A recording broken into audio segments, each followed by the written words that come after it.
Hey makers, I'm here today in my home maker space to show you a little bit about this machine. This is our Singer heavy duty sewing machine. I'm gonna walk you through all the parts of the machine today, show you how to load the thread through the top and into the needle, and then show you some simple techniques to sew an edge on a little bit of fabric.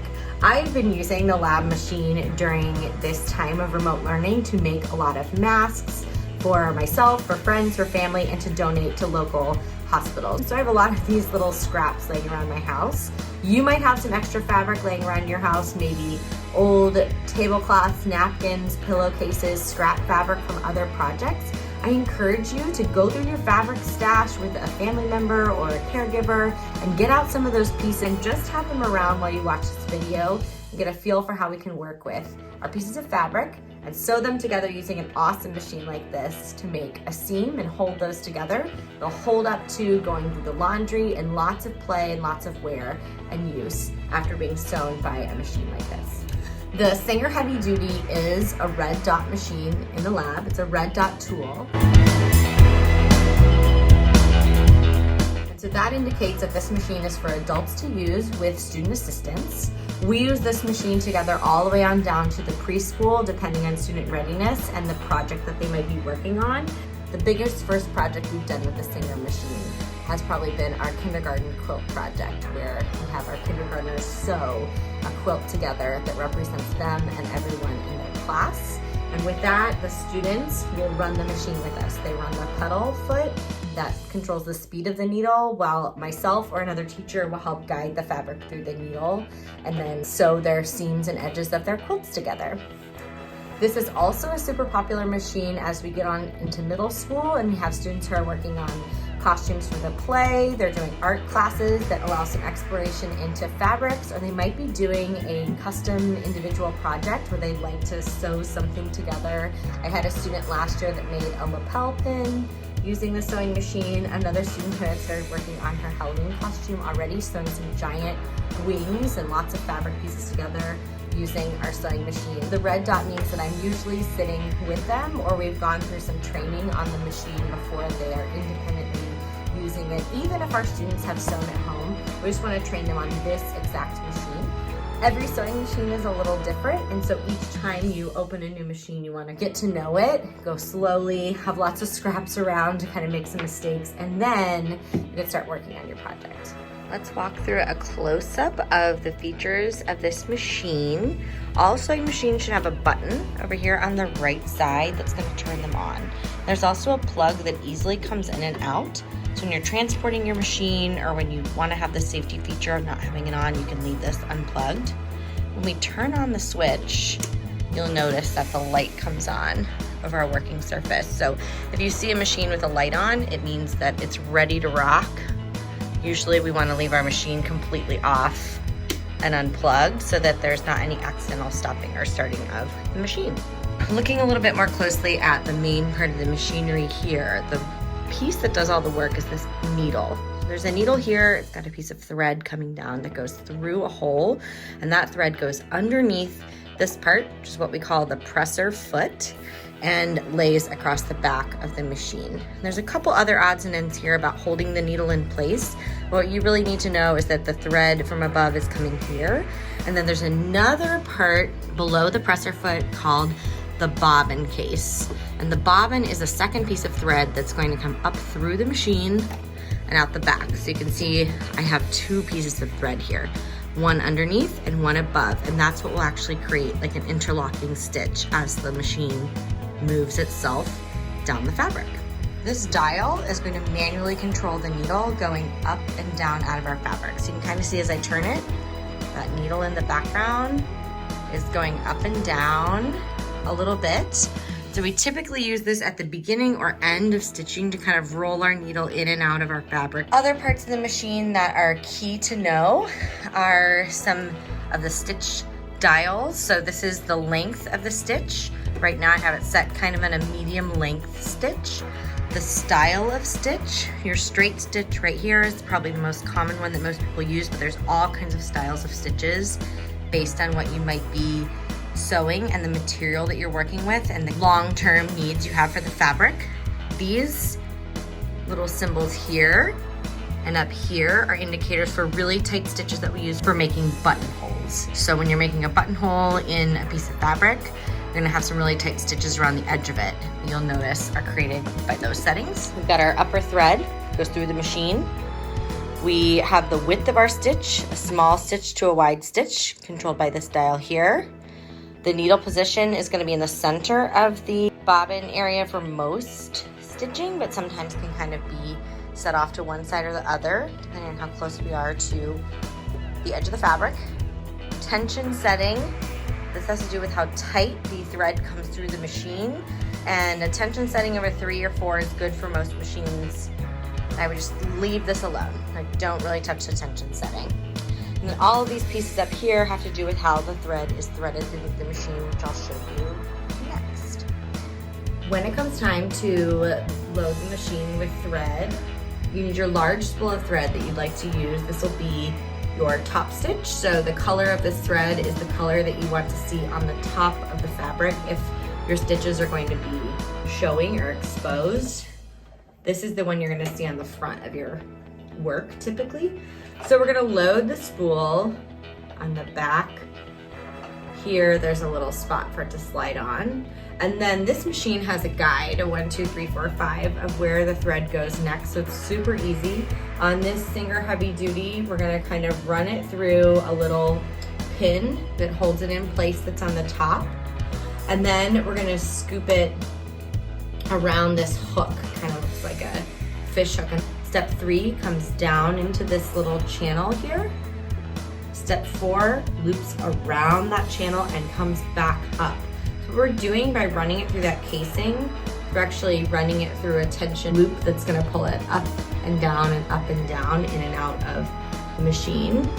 And when I come up, the second hoop, load it around there, bring it back down through the machine. So that's sort of step 5.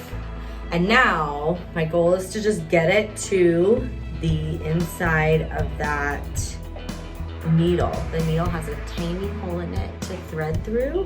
I wouldn't typically recommend loading your machine with the power on, but I am doing it today so that I have this light source. I can see that needle opening just a little easier. Once I've got it through, I'm gonna pull a bit. I'm gonna run the tail of this thread underneath the 2 little feet on the presser foot of the machine. And I'm gonna put them to the back of the machine. Now, loading the bobbin. So underneath this little case is a second tiny spool of thread called the bobbin. And that's where the underneath thread that will be on the back side of our stitching is going to come up. And this is less likely to be seen, but can still be seen a little bit. So I wouldn't pick a really odd color unless you want some tiny bits of that detail to show. The main color that you're gonna see of your thread would be this one that you chose. But if your bobbin is like slightly off color, you're just trying to finish a project and you just throw a bobbin in there that's already created, just pop one in. It doesn't really matter what color it is, just know that that color is going to show a teeny bit. So you'll still see it crop up if you're gonna have your stitches exposed in your project. So I'm going to roll my needle using my manual turn over here, down 1 time, in, and it's gonna come back up, and with it, it's gonna bring a little loop that contains my bobbin thread. So now I've got 2 threads coming out the back, one for my top stitching, one for my bottom stitching, which is my bobbin, and I'm ready to sew. To run the machine, we use this, the pedal. This part sits on the floor. I ask students to put their heel on the ground. If this is my foot, heel on the ground, and then press down with your toes on the pedal, just to get a few chances of feeling it work before turning on the machine. A couple of tools that we always keep right near the machine are going to be these orange fabric scissors. These are the Fiskars brand. These are the greatest scissors that you can have near your machine.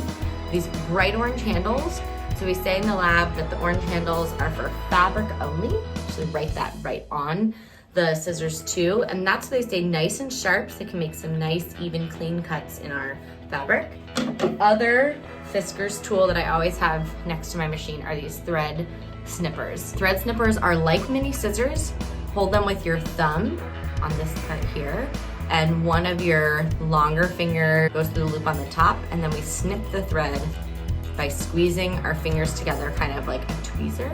And this is for cutting thread. These are super sharp and they're just for thread, and they stay nice and sharp to keep our thread snips really clean. Our thread won't flow through the machine neatly if it has a frayed end. Each machine does come equipped typically with its own thread snipper. It's usually right here on the side, but this over time gets a little dull, and I find it doesn't do quite as good of a job as these. We're gonna do some of our initial sewing here today. I've lined up 2 pieces of fabric, some fun little extra scrap fabric I had at home to just do a simple square to show you. And I'm gonna load into the machine and then lower the presser foot. So this little latch on the back of my machine is going to lower the foot down on top of the material. Loaded. And that holds the material in place. And then the foot is going to walk along the fabric, and this little textured track underneath the foot called the dog is going to push the fabric through the machine.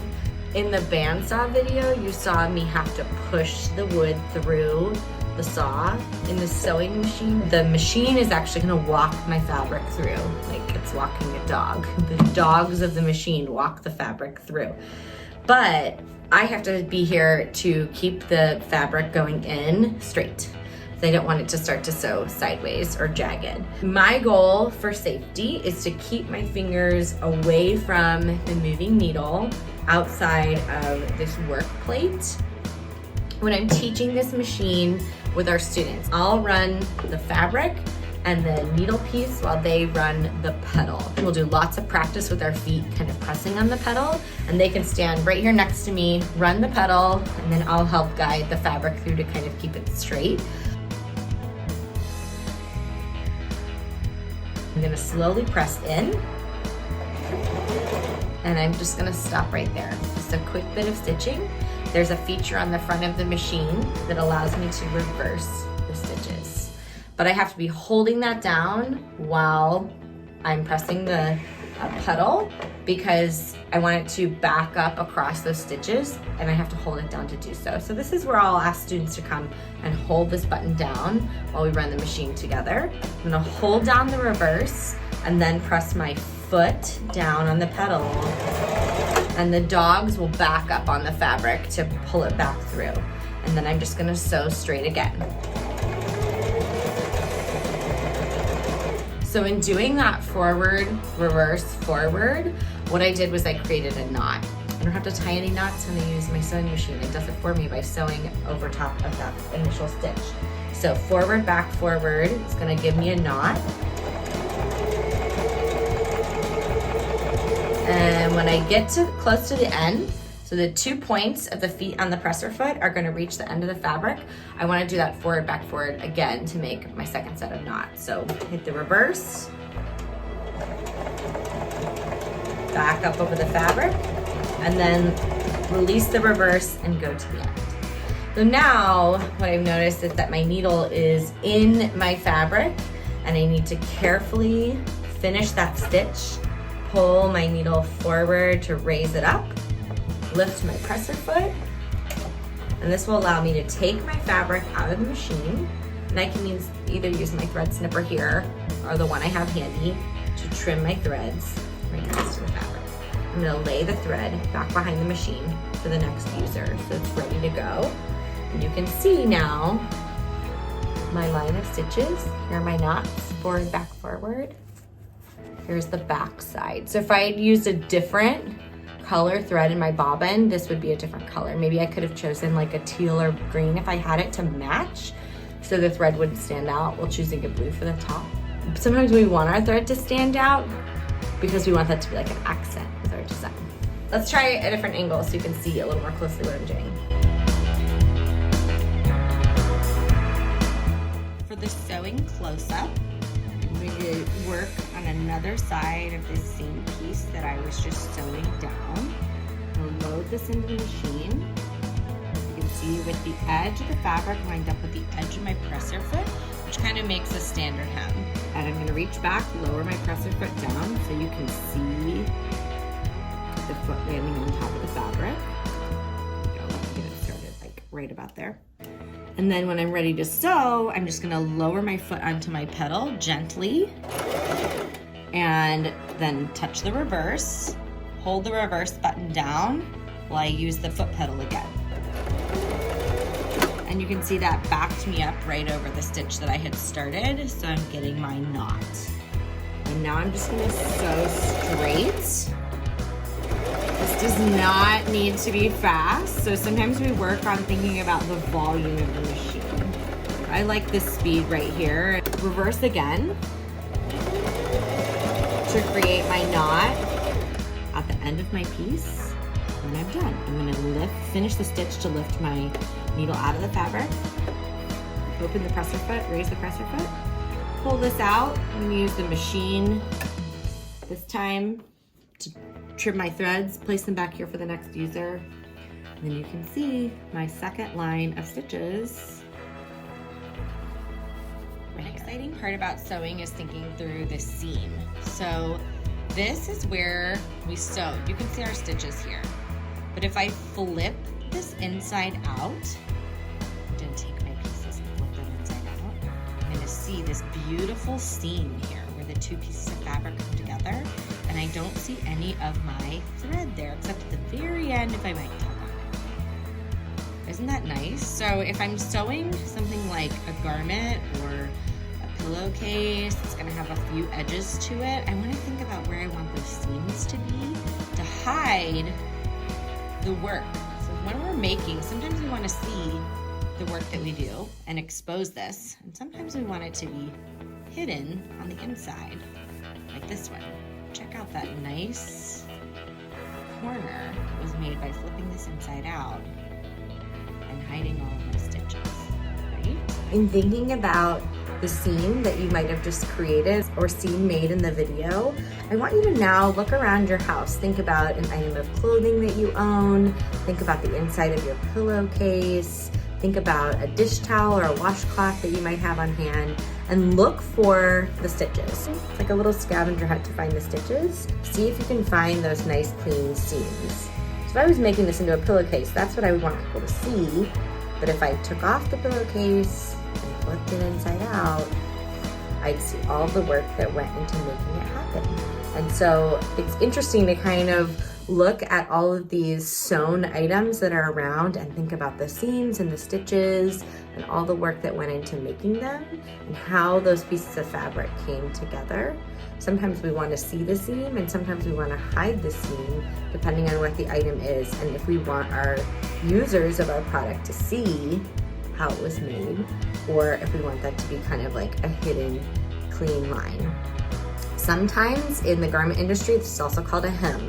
So if you're folding a piece of fabric back on itself, like with a tiny roll to kind of give this edge to it at the bottom of something, like at the bottom of a pant leg or the edge of a pillowcase, we're gonna fold or roll the fabric a few times, sew this together to make what's called a hem, and then we might see stitches on the outside and the inside of our garment. So the best place to maybe look for a hem would be along the bottom of a dress or a pair of jeans, and kind of check out what it looks like for the fabric to be folded back on itself so you get this nice clean edge along whatever item you might be wearing.